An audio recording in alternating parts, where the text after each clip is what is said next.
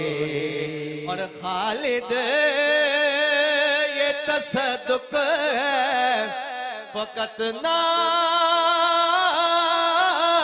کا، ورنہ خالد یہ تصدق ہے فقط نعت کا، ورنہ محشر میں تیرے وارے نیارے نہیں ہو۔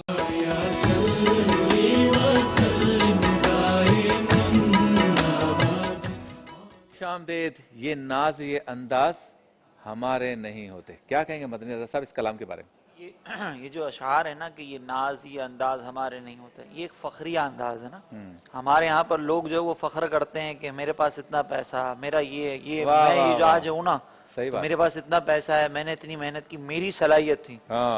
لیکن جو عاشق ہوتا ہے نا وہ یہ کہتا ہے کہ میرے پاس جو ناز ہے، میرا جو انداز ہے، وہ میرا اپنا کچھ بھی نہیں ہے۔ یہ ناز یہ انداز ہمارے نہیں ہوتے، جھولی میں اگر ٹکڑے تمہارے نہیں ہوتے۔ اگر سرکار علیہ الصلوۃ والسلام کا کرم نہ ہوتا تو میری صلاحیتیں کیا ہے؟ میں تو جو آج ہوں سرکار علیہ السلام کے کرم سے ہوں۔ اگر اس کی حقیقت دیکھیں نا تو ہمارے عیبوں پر پردہ جو ہے وہ سرکار علیہ الصلوۃ والسلام کے صدقے میں ہی ہے۔ اسی لیے ایک اور آگے شعر کہا نا کہ ہم جیسے نکموں کو گلے کون لگاتا، سرکار اگر آپ ہمارے نہیں ہوتے۔ واہ واہ واہ، یہ شعر جو ہے نا اس پہ آپ ذرا غور کریں کہ ہم واقعی نکم ہیں۔ آج اگر ہماری کوئی عزت ہے تو وہ سرکار علیہ الصلوۃ والسلام کے صدقے میں ہے کہ ہم سرکار کا نام لیتے ہیں تو لوگ ہم سے محبت کرتے ہیں، ہم سرکار علیہ الصلوۃ والسلام کی تعریفیں کرتے ہیں تو سرکار لوگ ہم سے محبت کرتے ہیں۔ ورنہ اگر ہماری اپنی صلاحیتیں، اگر ہمارے اپنے عیبوں پر اگر ہم نظر کریں تو حقیقت یہ ہے کہ ہمیں کوئی گلے نہ لگاتا۔ اور دوسری بات یہ کہ ہم اگر اپنے عیبوں کا کفارہ ادا کرنا چاہیں تو اس کے لیے بھی ایک ہی بارگاہ ہے، وَلَوْ أَنَّهُمْ ظَلَمُوا أَنفُسَهُمْ جَاءُوكَ، کہ اے حبیب اگر یہ اپنی جانوں پر ظلم کر بیٹھیں تو آپ کی بارگاہ میں آئیں۔ ذرا سوچیں کہ اگر یہ بارگاہ نہ ہوتی تو اپنی جانوں پر ظلم کرنے والے کہاں جاتے، کس کے در پہ جاتے، کہاں فریاد کرتے کہ ہمارے گناہوں کا کفارہ ادا ہو، ہمارے گناہوں کو ختم کیا جائے۔ تو سرکار اگر آپ نہ ہوتے تو ہم کچھ بھی نہ ہوتے، نہ یہ ناز ہمارے ہوتے، نہ یہ انداز ہمارے ہوتے۔ کیا بات ہے مفتی شاہد صاحب، کوئی جملہ خوبصورت سے اس کے بعد کلام سنتے ہیں۔ بس میں تو اکثر کلام جب پڑھے جاتے ہیں ایک ہی بات کہتا ہوں کہ ہمیں جس چیز پر فخر ہے وہ نسبت رسول کریم علیہ افضل الصلاۃ والتسلیم ہے، اور انشاءاللہ الجلیل ہم نے نبی کریم کی اطاعت میں فرائض و واجبات کی پابندی کرنی ہے، لیکن نہ طاعت پر، نہ تقوی پر، نہ زہد و اتقاء پر ہے۔ ہمارا ناز جو کچھ ہے محمد مصطفیٰ پر ہے۔ تو یہ وہ فلسفہ ہے جو ہمیں ہمارے عشاقان رسول اولیاء کرام نے دیا ہے، اور اس کو لے کر چلیں گے تو انشاءاللہ دنیا بھی بہتر ہوگی اور آخرت بھی بہتر۔ کیا بات ہے۔ ہمارے ملک کے ایک سینئر شناخواہ ہیں عبدالحمید رانا سہروردی صاحب، وہ بھی مجھے یہی کہہ رہے تھے کہ شبیر بھائی ہمیں کون جانتا تھا، ہمیں کون گلے لگا تھا، یہ تو سب کچھ سرکار کی مدح سرائی ہم کرتے ہیں، اس وجہ سے لوگ جانتے ہیں۔ آج ان کے بیٹے یہاں پر ہیں، سنائیے کیا سنائیں گے آپ؟ نعمتیں بانٹتا سمت وہ ذیشان گیا، نعمتیں بانٹتا جس سمت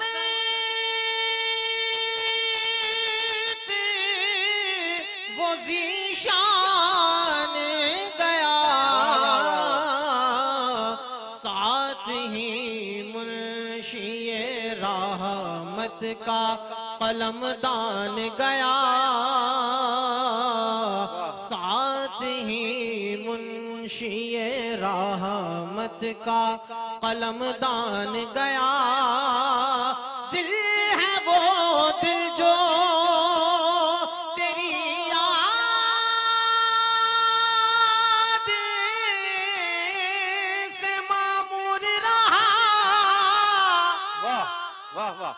کیا بات ہے. دل ہے وہ دل جو تیری یاد سے معمور رہا. سر ہے وہ سر جو تیرے قدموں پہ قربان گیا. سر ہے وہ سر جو تیرے قدموں پہ قربان گیا. انہیں جانا انہیں مانا نہ رکھا غیر سے کام. انہیں جانا بس انہیں جانا انہیں مانا نہ رکھا غیر سے کام. للہ الحمد میں دنیا سے مسلمان گیا.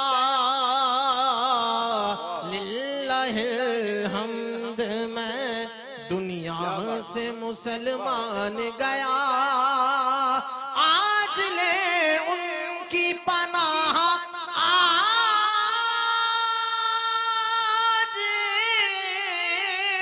مدد مانگو سے. واہ واہ واہ واہ واہ واہ کیا بات ہے. سبحان اللہ سبحان اللہ. آج لے ان کی آج لے ان کی پناہ آج مدد مانگ ان سے. پھر نہ مانیں گے قیامت میں اگر مان گیا. جان و دل ہوش و خرد سبھی تو مدینے پہنچے. تم نہیں چلتے رضا سارا تو سامان گیا. خسروی اچھی لگی. خسروی اچھی لگی نا سروری اچھی لگی. ہم فقیروں کو مدینے کی گلی اچھی لگی. ہم فقیروں کو مدینے کی گلی اچھی لگی. دور تھے تو زندگی بے رنگ تھی بے کیف تھی. اللہ اللہ. دور تھے تو زندگی بے رنگ تھی بے کیف تھی. ان کے کوچے میں گئے تو زندگی اچھی لگی. ہم فقیروں کو مدینے کی گلی اچھی لگی. ناز کر تو اے حلیمہ سرور کونین پر. ناز کر تو اے حلیمہ سرور کونین پر. گر لگی اچھی تو تیری جھونپڑی اچھی لگی. ہم فقیروں کو مدینے کی گلی اچھی لگی. محرمہ کی روشنی مانا کہ اچھی ہے مگر. اللہ اللہ. محرمہ کی روشنی مانا کہ اچھی ہے مگر. سبز گنبد کی ہمیں تو روشنی اچھی لگی. ہم فقیروں کو مدینے کی گلی اچھی لگی.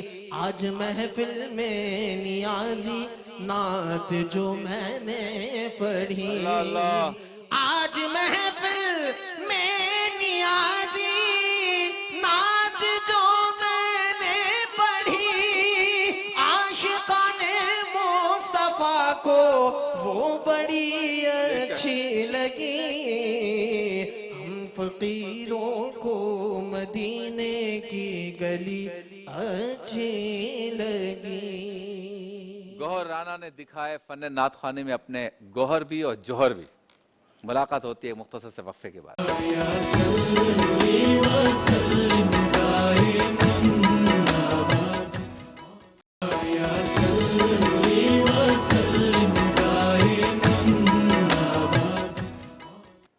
سکون پایا ہے بے کسی نے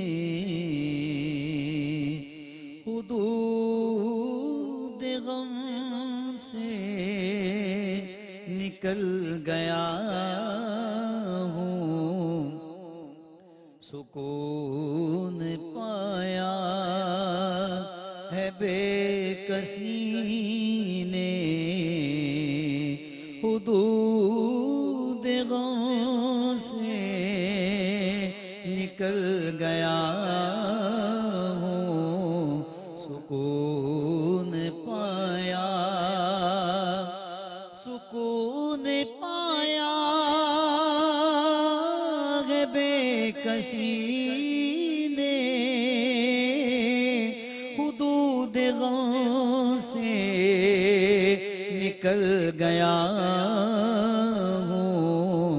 خیال حضرت جب آ گیا ہے, خیال حضرت جب آ گیا ہے, تو گرتے گرتے سنبھل گیا ہوں. سکون پایا کبھی میں صبح ازل گیا ہوں, کبھی میں شام ابد گیا ہوں, کبھی میں صبح ازل گیا ہوں, کبھی میں شام ابد گیا ہوں. تلاش جانا میں کتنی منزل, تلاش جانا میں کتنی منزل, خدا کی جانے نکل گیا ہوں. سکون پایا حرم کی تپتی ہوئی زمین پر جگر بچھانے کی آرزو تھی. حرم کی تپتی ہوئی زمین پر جگر بچھانے کی آرزو تھی.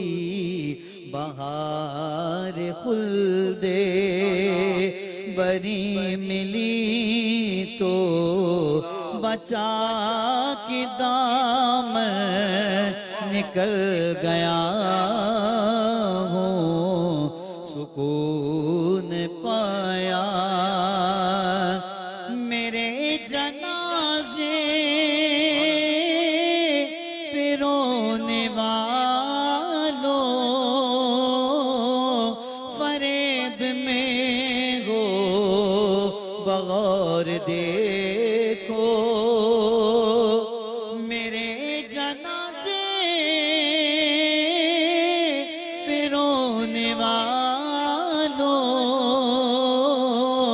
فریب میں ہو بغور دیکھو. مرا نہیں ہوں غم نبی میں, مرا نہیں ہوں غم نبی میں,